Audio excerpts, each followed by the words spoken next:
hotuba mbili kuzungumzia swala lile ambalo nilikuwa nimewaambia ni habari ya siri ya muda wa binafsi na Mungu. Siri ya muda wa binafsi na Mungu. Kwa hiyo nilitaja pointi ya kwanza kwamba nini faida. Inakuwezesha kuwa na uwezo wa kubeba uwepo wa Mungu. Uwepo wa Mungu unaonekana katika maisha yako. Jambo la pili nikasema inakupa neema. Inakupa neema. Lakini jambo la tatu, muda wako binafsi utakuokoa na uovu. Nilishia hapo na nilisema kwamba yako mambo 7. Kwa hiyo kwa faida ya wale ambao wanaandika na walikuwa wakiandika hata jana ili kupata ule mtiririko wa hizo pointi, nizitaje tu hapa. Ya 4 nasema hiyo inakuwezesha ufunguliwe. Yaani muda wako na Mungu unakuwezesha ufunguliwe. Unafunguliwa katika mambo mengi. Unafunguliwa kabisa. Unakuwa huru. Kwa sababu unamkaribia yeye. Kwa hiyo atafungua vifungo fulani kwenye maisha yako. Vinafunguka kabisa. Lakini jambo la 5, muda wako na Mungu unakupa unakutia nguvu.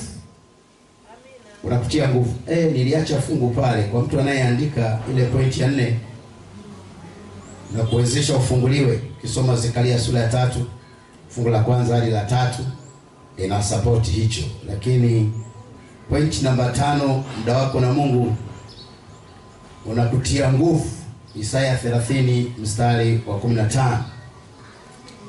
Namba 6, muda wako na Mungu unakupa amani. Isaya 26 mstari wa 3. Na pointi ya mwisho ya 7 sasa, muda wako na Mungu ukupa ufunuo wa Mungu. Yaani kadri unavyopata muda na Mungu wako ukajizoesha hivi, kuna mafunuo Bwana atakupatia. Kuna mambo Mungu atakufunulia. Ndio maana amesema niite nami nitakuitikia. Nami nitakuonyesha mambo makubwa, magumu usio yajua. Nakumbuka siku moja nilipewa taarifa ya jambo ambalo lilinitatiza sana. Hii ina maana gani? Hii ina maana gani? Na nafikiri ni kwa sababu ya hiyo tabia ambayo nimejijengea ya kuwa na muda na Mungu katika maombi. Bwana akahitaji kunifunulia jambo. Sasa namna lilikuja hivi. Nikapigiwa simu na mchungaji mmoja. Akaniambia, "Pastor, nimeota ndoto mbaya kukuhusu." Nikamwambia, "Ndoto gani mchungaji?" Akasema, "Nimeota umekufa." Ndoto kama hizo hatupendi kuambiwa. Nimeota umekufa. Akasema, basi nikaipokea hiyo. Wakati mwingine ni ndoto tu, siku nani sana. Siku ya pili nikapigiwa simu. Kabla ya kupigiwa simu nikaambiwa na mwanangu wa kwanza. Mwanangu wa kwanza akaniambia, "Baba, yaani nimeota umepata ajali huko taabani." Mtu wangapi wewe? Mtu wa pili ananiambia hivyo. Mtoto wangu akaniambia. Nakumbuka yule wa kwanza mchungaji aliniambia ameota nimekufa. Huyu mtoto wangu naye anasema nimeota huko taabani umepata ajali. Pastor Victor, taarifa kama hizo zilinifanya nianze kufikiria nini hiyo. Nikapokea simu kutoka kwa mchungaji mwingine. Mchungaji anayependa maombi. Ananiambia, "Pastor, nina jambo nimekuwa nalitafakari tangu nimelipata, nafikiria nikwambie au nisikwambie.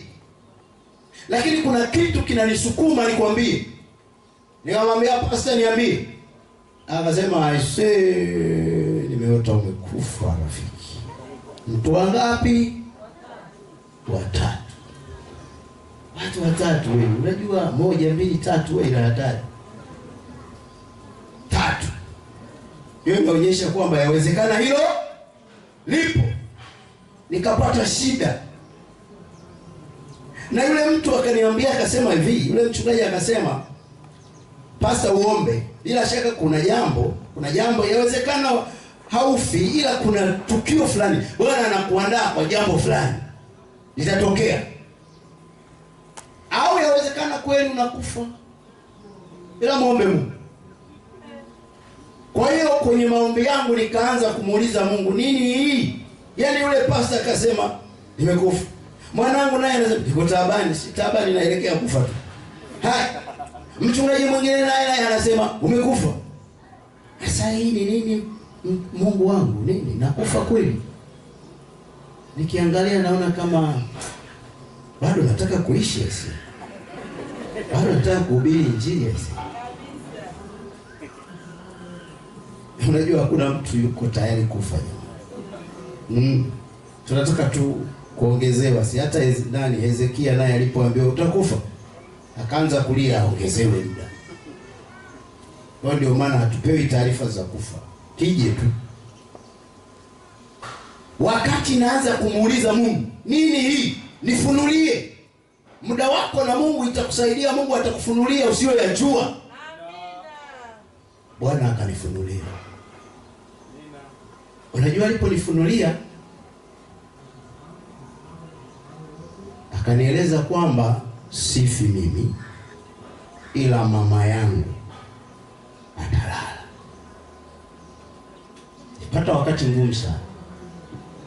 Na mama alikuwa na changamoto, anaugua lakini anapona, anaendelea tu. Kwa hiyo ndipo nikafahamu ya kwamba mama atalala. Kwa hiyo nikaanza kujiandaa kisaikolojia kwamba kuna msiba mbele. Sikumwambia mtu yote. Mama huko Dodoma akaugua. Ile changamoto yake. Alipougua wadogo zangu wakanipigia. Mimi ni mtoto wa kwanza. "Kaka, bwana mama ile shida yake imekuja kwa spidi sasa hivi." Wakampeleka hospitali ya Dodoma pale. Wakamhudumia.